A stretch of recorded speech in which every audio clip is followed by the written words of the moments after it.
Hey everyone, welcome back. So a lot of you already know that I live in the Philippines, and I have been for the past 10 months. Some of you who have been watching for a long time know something about why I live here, but most people don't have the whole story. So I'm making this video to bring everyone up to speed. So let's start from the beginning. My story starts in December of 2019 when I was living with my roommate and very good friend in a small town called Youngsville, North Carolina. My friend started using an online Christian dating service and he recommended it to me. Although I wasn't really interested in online dating at the time, I started an account anyway just to kind of see what it was all about. Only 3 days prior to this, Elaine had already created an account of her own from the Philippines. At the time, she was living in Caloocan City, Metro Manila.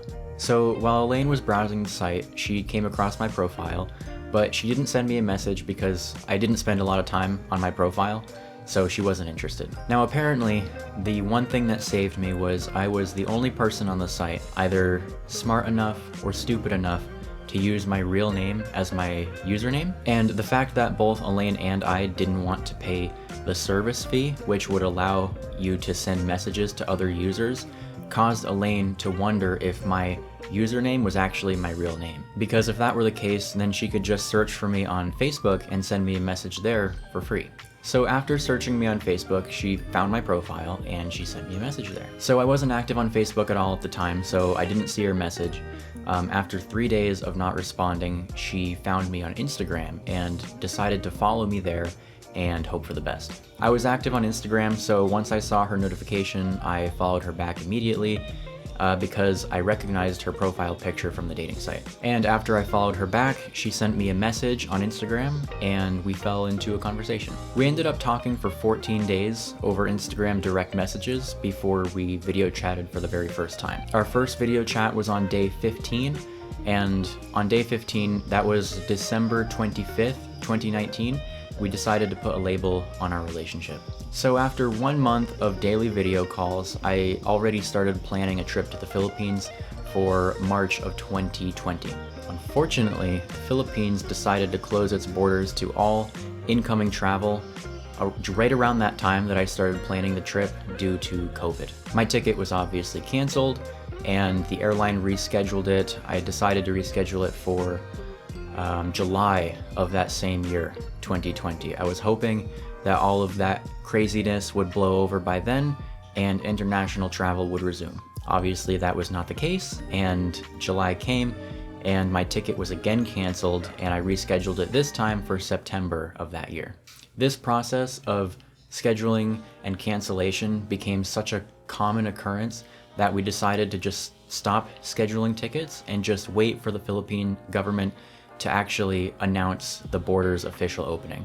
Meanwhile, after just 3 months of long-distance relationship, messaging each other, video chatting every day, we were being denied meeting in person over and over again. We decided to just get married as soon as we were allowed to meet each other, because we really liked each other, obviously, and I think we could both see early on that we were both serious, and we both didn't see a need to prolong the inevitable. So we waited, we continued to get to know each other to the point where we actually felt like we knew each other in person on a deep level, even though we only had ever known each other through a screen.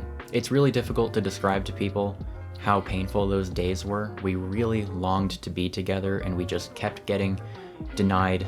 We came up with several schemes in order to meet, like meeting in a third country. We thought about meeting in Denmark. We considered an American tourist visa and even proxy marriage, but all of those things proved to be either impossible, illegal, or just financially unrealistic. So after about 1 year of this waiting is around the time that Elaine moved from Manila to Dingalan. And she did that because her grandmother lives in Dingalan. She really likes it here, and just to kind of get away from the city life of Manila. It's also around that time that we decided to start building a house in Dingalan, and I decided on this course of action because I knew I'd be needing a place to stay once I arrived in the Philippines, once I was actually allowed to come here. We also thought it would be wise to have a house here in the Philippines for once we're living in America together, because we know we're going to want to take trips here in the future. So for the following year, I sent money to Elaine for the construction of this house, and although it's not yet fully complete, it looks amazing, and having a house here has proven to be one of the best decisions that we made while we were still separated. Having a comfortable place to stay in a town that we love and rent-free has made living here absolutely peaceful and stress-free for us. It was also around that time that I started vlogging, and I did that because I felt like Elaine and I were living an interesting story. It's the kind of thing that I knew in the future we would enjoy looking back on, especially for down the road when we have a family and children. It would be good memories for them to look back on as well. So carrying on with the story, 2 years after we first met online, in January of 2022, at long last, the Philippines announced the border reopening, and when they announced it, it was scheduled for early February. I was planning to use my travel credits with United Airlines from the tickets that I had previously canceled. However, due to the border opening announcement, everyone was buying tickets to the Philippines, which caused the price of tickets to skyrocket. At the time that I was looking, tickets were going for anywhere between $4,000 to $13,000, which is just outrageous. And miraculously, towards the very end of the day, Elaine actually managed to find a ticket for only $1,200 with a different airline that departed from Raleigh, North Carolina on the 19th of February. And it was the last ticket available for that plane, so I purchased it as quickly as I could. I don't understand why a ticket like that existed at such a volatile time at a price like that. Like, it's a weirdly cheap ticket. So I credit that to just God's providence and seeing me safely arrive in the Philippines. Since the day I purchased that ticket, I spent every day enjoying as much time with my family as I could, because I knew it would be a while before I got to see them again. And I love my family very much, and I knew it was going to be really difficult to be apart from them. Also, at the time, I worked an office job in Durham, North Carolina, and I tried my best to keep that job and work it remotely from the Philippines, but management didn't end up allowing me to do that. So unfortunately, I had to quit that job. I resigned with plans to look for a new job once I arrived in the Philippines. But I had a little bit of money saved up, so I wasn't all that worried about it. So before I knew it, the 19th of February had arrived, and my parents drove me to the airport where we said our final goodbyes. At the time, international travel required a lot of paperwork due to COVID, obviously, so I had to take 2 COVID tests, one on the 18th of February, the day before my flight, and a second COVID test the 19th of February, the morning before my flight. And that's in addition to all of the other paperwork that was required for international travel. The process of actually getting to the Philippines after that was relatively easy, besides my layover in JFK. That was just a nightmare. I departed from Raleigh, North Carolina on February 19th, departed from New York City on February 20th, and departed from South Korea, landing in Manila, Philippines on the 21st of February 2022. So being in the Philippines after years of dreaming about it was just surreal. It felt like being on the set of my favorite movie or something. So when I landed in the Philippines, I was met by Elaine's mother and some of her relatives. So that night, we drove to my mother-in-law's house where I got some rest, and the next day, we got right to work introducing me to the whole family. And that process took a whole day because Filipino families tend to be on the larger side. So once we were finished meeting up most of the relatives in Manila, we were able to leave and depart for Dingalan the night of February 23rd. And I felt so much anticipation, so much anxiety on the ride from Manila to Dingalan. As you can probably imagine, so much had led up to the moment that was about to unfold in front of me. This would be my and Elaine's first time ever laying eyes on each other in real life, after a little over 2 years. And I'm so sorry to be cheesy, but once we arrived and I laid eyes on her for the very first time, it really felt like I fell in love all over again in that moment. It was so late when we arrived. My hair was blown up like an afro from the wind. I was tired, I was sore, but there was no way I could have gone to sleep. So Elaine and I stayed up with each other all through the night, and we just talked. And that morning, once the sun had risen, we took a walk over to the feeder port in Dingalan, and we sat on the steps of the feeder port in front of the ocean and just talked with each other.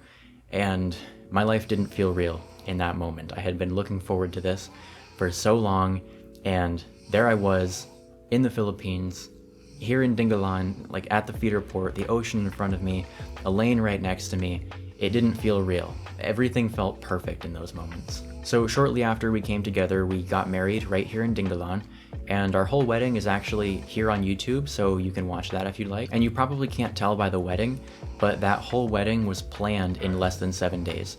From the invitations to the venue, the photographer, the food, everything, 7 days. The reason for that is Elaine and I couldn't make up our minds on what we wanted to do as far as a wedding is concerned.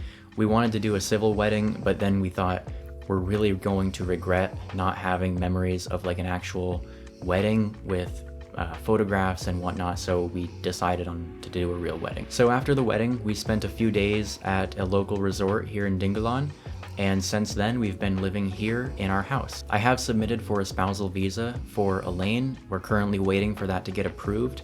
Right now, as I'm recording this, the wait time is about 6 months. I'm really excited to show my home country to Elaine one day, the way that she's gotten to show her country to me. This has all been a really incredible adventure.